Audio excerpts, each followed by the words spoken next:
শহরের ভিতরে আগে কখনো দেখা যায়নি, কিন্তু এখন এত সুন্দর পরিবেশ হয়েছে। মানে কোন রোডে যাচ্ছি আমরা? বিজয় সরণি দিয়ে।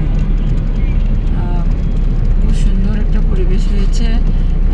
মানে রাস্তায় কোনো ময়লা নেই, ধুলো নেই, বালি নেই, কিছুই নেই। আছে শুধু কিছু গাছের পাতা পাপড়ির মতন ঝরিয়ে গিয়েছে, এবং সেই পাপড়িগুলাই কিন্তু গাড়ির বাতাসে কিন্তু দুলতাছে।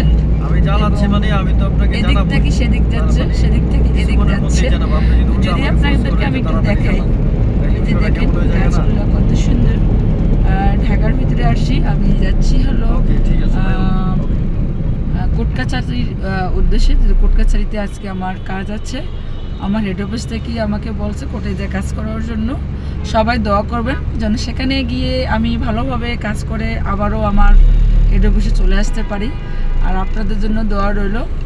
আর যদি একটু বলি যে আসলে মানুষ ছোট থেকেই তো বড় হয়, আর কে কি বললো সেটা কিন্তু আসলে মাথায় না নেওয়াটাই ভালো।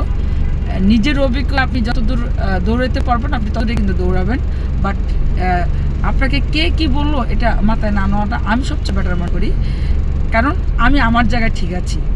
তো সবাইকে ধন্যবাদ, সবাই ভালো থাকবেন, আল্লাহ হাফেজ।